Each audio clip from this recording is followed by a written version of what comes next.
What would I say to a young creative? I would say study what you enjoy first before running to show what you can do. Because I think that's at the early stages, that's when you can really understand how you're functioning. And I really mean that. I mean, if you're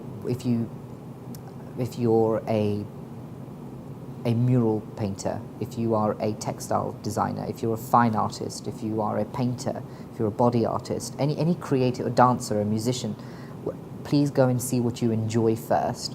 What is your, and be very honest. That's the second thing with that, would be very honest with yourself. What you don't like and what you do like, no one needs to know. Most of the time you may get presented with work that you know you don't want to produce, but it may be a necessity for your career. But you need to be very clear about it and grow in that space, being honest with yourself when it comes to understanding your creative process. And the second thing I would say is then also be very responsible on how you create. Do you need a table and chair? Do you need outdoors? Do you need to be in a noisy environment, quiet environment? If you don't know, go and explore where you will actually create the best results for you.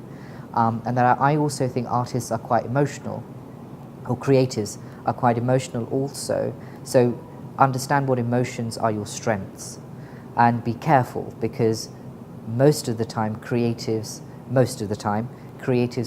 can create very good work through sadness, but be responsible and know that that would be a space you go into, but know how to come back out. I really have studied myself, if that makes any sense. I've really studied, I have to, because of the projects that I work with or some of the things that have come across my career. It's very important, and I would definitely recommend any creative person in whatever field is study your format or formats, or study the way that you function, because you need to excel in that to create the last results, which is where people, flourish. For me, I blood learn music first, so I know the tracks, or track in particular, inside out. If it's a different language, I will go and learn the understanding, the words, the meaning.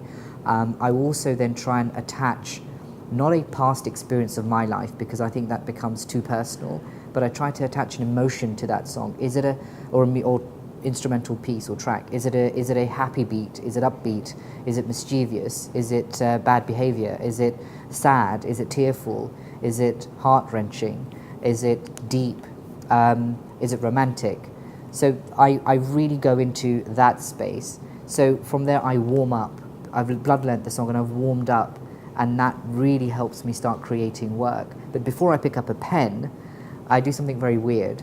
I ask myself to, I imagine myself in a cube box, and then I will use my eyes to the beat of the song to kind of get the rhythm. And when I have that rhythm, I will know whether this is going to be a flowy piece of work, whether it's going to be a tight piece of work, whether it's a beat that it's 1, 2, 3, so it's a block piece of work. So a lot of string instruments would inspire me to create more flowy work, because it's quite, it's more flowy. More drum beat would be something for block design.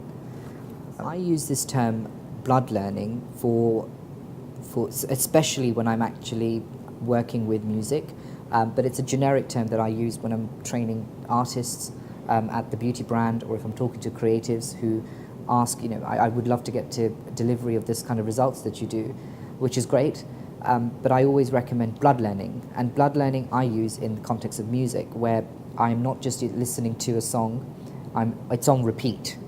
And it's on repeat for a purpose. It's not because it's in the background. It's on repeat. I'm staring out of a window. I'm really listening to what the instruments are. If it's a lyrical song, am I understanding the words? If it's in a language I understand or I don't understand, the subject of the song, the tempo of a song, I'm really blood learning it, so it's in my blood. So if I was to play it from 3 minutes 32 seconds, I know exactly what's coming on the 33rd second, which instrument's going to be played, or what is. That's very important for me.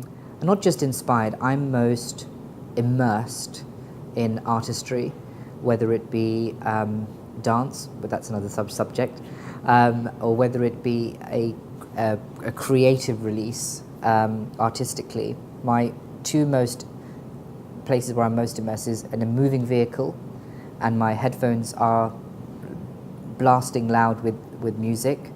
And number two, where I'm in a quiet space and still, and I have a very intricate piece of music and not moving. Those are the two spaces where I'm most immersed. I have to have music as close as possible to my ears for me to be at that level of concentration for me. What would be surprising to learn about my design process, what's unknown, which I'm sharing today, is I do the design aspect last. I don't pick up a pen or a brush or my sets of art equipment and go straight into design. I will go and do the color first. I will look at the shapes first. I will do all the other pieces first. The last jigsaw piece would be my design. So I'm very clear on that because I think it humbles me to not start from me. It starts with we, and then I'm introduced, because that's exactly how it would happen in a collaboration. I have a filter process, so there are ideas that I have, and I'm not 24/7 switched on. It's not that. It could be an idea it could be 5 ideas or inspirations in a day, or it could be 1 in a week. But I'm very clear about filtering it, so I have a very logic approach to it. Is this something that's been done before? Is this something that's unique? And is this something of interest? And if it passes those filters, then I will put it down on either my phone or I'll write it down, and I'll write in detail on what I'm thinking and seeing. Lighting, music, fragrance. These are the 3 things that I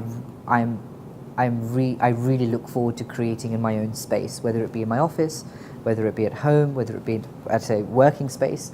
But the lighting needs to be good for me, the fragrance needs to be there, and my music needs to be with me. And even in my briefcase, there will be a fragrance that I'm enjoying at the moment. If I'm going to a park or inside a building and I'm working, I'll always make sure I'm sitting at the best light possible for me, and my headphones are always in my briefcase too. So.